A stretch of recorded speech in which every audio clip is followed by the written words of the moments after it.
ಹೆಂಗ್ ಮಾರಿದ್ರು ಯಾರು ಗೊತ್ತು, ಮೋಸ. ನಿಮ್ಗೆ ಗೊತ್ತಿಲ್ಲದಂಗೆ ಮಾರ್ತಾವ್ರಾ? ನನ್ನ ಮಕ್ಕಳು ಎಲ್ಲಾನು ಮಾರ್ಕೊಂಡ್ಬಿಟ್ರು. ಮಾರ್ಕೊಂಡ್ಬಿಟ್ಮೇಲೆ ಈಗ ನನ್ಗೆ ಗೊತ್ತಾಯ್ತು, ಮಾರ್ಕೊಂಡು ಎಲ್ಲ ಮನೆಗಳು ಕಟ್ತಾವ್ರೆ, ನೀನು ಯಾಕಮ್ಮ ಸುಮ್ಮನೆ ಇದೆಯಾ ಅಂತ ಬೇರೆಯವರು ಹೇಳಿದ್ರು. ಆವಾಗ ನಾನು ಅರಿವಾಗಿ ನನ್ನ ಮಕ್ಕಳು ನಾನು ಬಂದೋ ಇಲ್ಲಿಗೆ. ಇದು ಬೆಂಗಳೂರು ಗ್ರಾಮಾಂತರ ಬರ್ತದೆ. ಬೆಂಗಳೂರು ಗ್ರಾಮಾಂತರ ಜಿಲ್ಲೆ ನೆನ್ಮಗಳ ತಾಲೂಕು ಕಸ್ಬಾ ಹೋಬಳಿ. ಒಂದು Bavikere village Bavikere survey number 101 survey number. ಈ ಸಂಬಂಧಪಟ್ಟಂಗೆ ಈ ಕಂದಾಯ ಇಲಾಖೆಯವರು ಫಸ್ಟ್ ಹೇಳ್ದಂಗೆ ನಿಮ್ಗೆ ಕ್ಲಾರಿಫಿಕೇಶನ್ ಕೊಟ್ಟಿದ್ದೀನಿ. ಅಂದರೆ ಕಂದಾಯ ಇಲಾಖೆಯಿಂದ ಈ ಥರ ನಮ್ಮ ಮೋಹನ್ ಟಿ ಅಂತ ಅಂದ್ಬಿಟ್ಟು ಫ್ರಾಡ್ ಸೈಟ್ ರಿಜಿಸ್ಟ್ರು ಬೇರೆ ಖಾತೆ ನಂಬರ್ ಹಾಕಿ 12 ಸೈಟು ರಿಜಿಸ್ಟ್ರ್ ಮಾಡಿರೋದ್ರಿಂದ ಅವರು ದೊಡ್ಡಬಳ್ಳಾಪುರ ಸಬ್ ರಿಜಿಸ್ಟ್ರ್ ಅವರು ಸಸ್ಪೆಂಡ್ ಆಗಿದ್ದಾರೆ ಅನ್ನೋದು ಒಂದು ವಿಚಾರ. ಎರಡನೇ ವಿಚಾರ, ಇವ್ರದ್ದು ಇಷ್ಟು ಏಜ್ ಆಗಿದ್ರು ಕೂಡ ಇವ್ರು ಬಾಡಿಗೆ ಮನೆಯಲ್ಲಿ ಇದ್ದಾರೆ. ಎರಡನೇದೇನೆಂದರೆ ಇವ್ರಿಗೆ ಏನೋ ಒಂದು ಇವ್ರು ಬರಬೇಕಾಗಿರೋ ಪಾರ್ಟಿಷನ್ ಇಲ್ಲಿ ಹೈಡ್ ಮಾಡಿದ್ದಾರೆ. 101 ಅಂದರೆ ಈ ಬಾವಿಕೆರೆ ಸರ್ವೆ ನಂಬರ್ಗೆ ಓಬಿ ಚೋಳಲ್ಲಿ ಇನ್ನೊಂದು ಸ್ವಲ್ಪ ಪ್ರಾಪರ್ಟಿ ಇದೆ, ಅದರಲ್ಲಿ ತೋರಿಸಿದ್ದಾರೆ. ಅದರಲ್ಲಿ 10 ಲಕ್ಷ ಕೊಡಿಸಿದ್ದಾರೆ ಇವ್ರಿಗೆ. ಫಸ್ಟು 1 ಲಕ್ಷ ತೋರಿಸ್ಬಿಡ್ತೀನಿ ಅವ್ರು ಹೆಂಗೆ ಮಾಡಿದ್ದಾರೆ ಫ್ರಾಡು ಅಂತ. ಇದು ಆರ್ ಡಿ ನಂಬರ್. ಇದು ಮೋಹನ್ ಕುಮಾರ್ ಟೀನೇ ಅಪ್ಲೈ ಮಾಡ್ತಾರೆ. ಇದರಲ್ಲಿ ಅವರ ಫ್ಯಾಮಿಲಿ ಪೂರ್ತಿ ತೋರಿಸ್ತಾರೆ. ಇದರಲ್ಲಿ ಪುಟ್ಟಲಕ್ಷ್ಮಮ್ಮನ್ನ ತೋರಿಸ್ತಾರೆ. ಪುಟ್ಟಲಕ್ಷ್ಮಮ್ಮ ಡಾಟರ್ ಆಫ್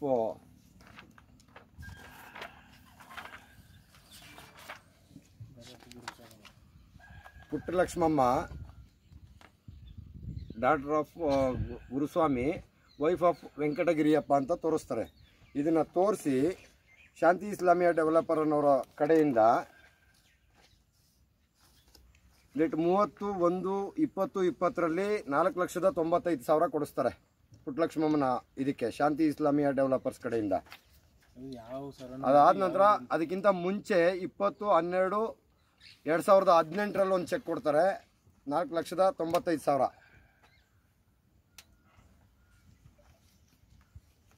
ಅದಾದ ನಂತರ ಎಮ್ಮನಿಗೆ ಗೊತ್ತಿಲ್ಲದಂಗೆ ರಿಜಿಸ್ಟರ್ ಮಾಡಿಸ್ಬಿಡ್ತಾರೆ ಜಾಗನ.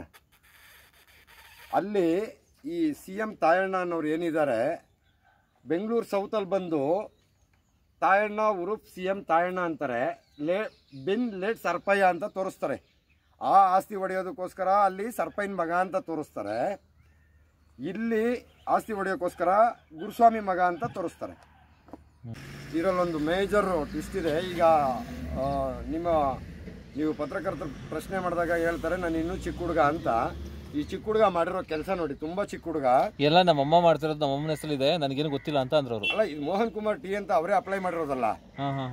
ಅಲ್ಲ, ಅವರೇ ಅಪ್ಲೈ ಮಾಡಿರೋದು, ಅವರೇ ನೋಟ್ರಿ ಮಾಡಿಸಿರೋದು, ಅವರೇ ಇದು ಮಾಡಿರೋದು. ಇದು ಆರ್ ಡಿ ನಂಬರ್ ಇರೋ ತಹಸೀಲ್ದಾರ್, ಡೆಪ್ಯೂಟಿ ತಹಸೀಲ್ದಾರ್ ಸೈನ್ ಮಾಡಿ ಡಿಜಿಟಲ್ ಸೈನ್ ಇರುವಂಥ ವಂಶವೃಕ್ಷ ಇದು. ಸೊ ಇದರಲ್ಲಿ ತೋರಿಸ್ತಾರೆ, ಎಷ್ಟು ಬುದ್ಧಿವಂತಿಕೆಯಿಂದ ತೋರಿಸ್ತಾರೆ ಅಂತಂದರೆ, ಬರೀ ಫಸ್ಟ್ ಶೀಟಲ್ಲಿ ಪಾರ್ವತಮ್ಮ, ಚಂದ್ರಬಾಬು, ರಾಧಾ, ಕಿಶೋರ್, ಮೋಹನ್ ಕುಮಾರ್ ಟಿ ಇವ್ರ ಹೆಸರುಗಳಿರೋದನ್ನ ಒಂದರಲ್ಲಿ ತೋರಿಸ್ತಾರೆ. ಇನ್ನೊಂದು ಟ್ವಿಸ್ಟ್ ತೋರಿಸ್ತೀನಿ ನೋಡಿ. ಇದು 10ಕ್ಕೆ ಎಂಡ್ ಆಗುತ್ತೆ ಸೀರಿಯಲ್ಲು, 6ಕ್ಕೆ ಸ್ಟಾರ್ಟ್ ಆಗುತ್ತೆ.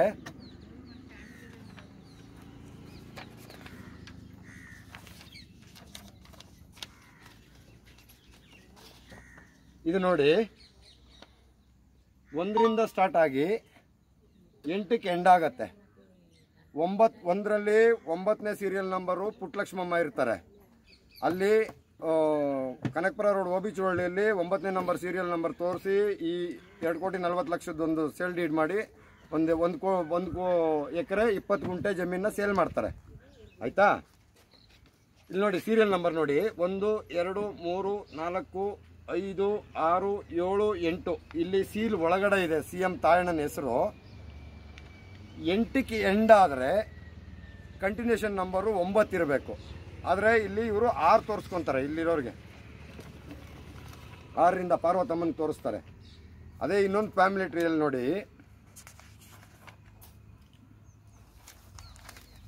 ಇಲ್ಲಿ ಸೇಮ್ 8ಕ್ಕೆ ಎಂಡ್ ಆಗುತ್ತೆ. ನಮ್ಮ ತಂದೆಗೆ ನಾವಿಬ್ಬರು ಮಕ್ಕಳಮ್ಮ. ನಮ್ಮ ಅಣ್ಣ ತಾಯಣ್ಣ ಲಕ್ಷ್ಮಮ್ಮ, ನಾವಿಬ್ಬರೇ ಮಕ್ಕಳು. ನಮ್ಮ ದೊಡ್ಡಪ್ಪನಿಗೂ ಮಕ್ಕಳು ಇರಲಿಲ್ಲ, ನಮ್ಮ ತಂದೆಗೆ ಮಾತ್ರ ನಾವಿಬ್ಬರೇ ಮಕ್ಕಳು. ಆದರೆ ಅವರು ಏನು ಭಾಗ ಅನಿಸ್ಲಿಲ್ಲ. ನಾವಿರೋ ಗಂಟೆ ಏನು ಇಲ್ಲ ಇರಮ್ಮ, ನಾನು ಭಾಗ ಮಾಡಿದ್ದೀನಿ ಅಂತ ಹೇಳಿದ್ರು.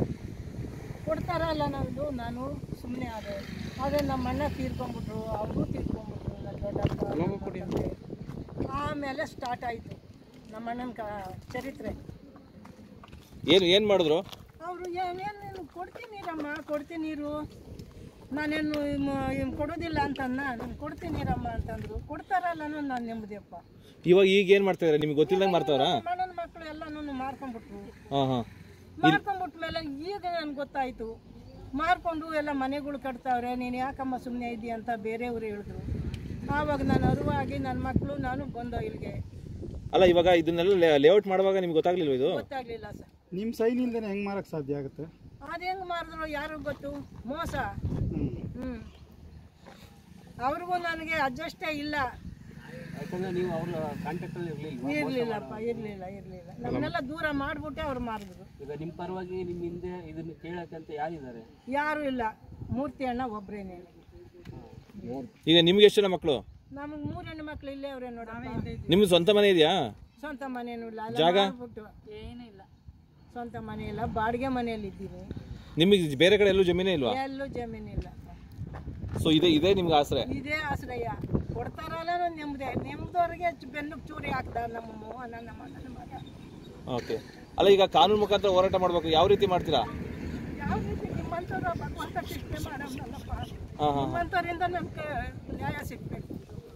ಅಲ್ಲ ಈಗ ನಿಮ್ಗೆ ಎಲ್ಲೂ ಮನೆನೂ ಇಲ್ಲ ಅಂತೀರಾ, ಮತ್ತೆ ಜಮೀನು ಇಲ್ಲ ಅಂತೀರಾ? ನಾನು ಹೇಳೋದಲ್ಲ, ಬಂದು ಪರೀಕ್ಷೆ ಮಾಡಿ. ಇವಾಗ ನೀವು ಒಂದು ರೂಮಲ್ಲಿ ಇದ್ದೀನಿ, ಬೇಕಾದ್ರೆ ಅದು ಫೋಟೋನು ತಗೊಂಡ್ಬಂದವ್ರಿ.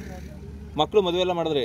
ಮಾಡಿದೆ. ಮುಂದೆ ಅಲ್ಲಿ ನಮ್ಮ ಯಜಮಾನ್ರ ಹೆಸರಿನಲ್ಲಿ 1 ಎಕರೆ ಜಮೀನು ಇತ್ತು, ಮಾರ್ಬಿಟ್ಟು ಆವಾಗಲೇ ತುಂಬ ದಿನ ಆಯಿತು. ಈಗ ನಿಮ್ಮ ಯಜಮಾನ್ರ ಕಡೆದು ಜಮೀನು ಏನೂ ಇಲ್ಲ? ಏನೂ ಇಲ್ಲ.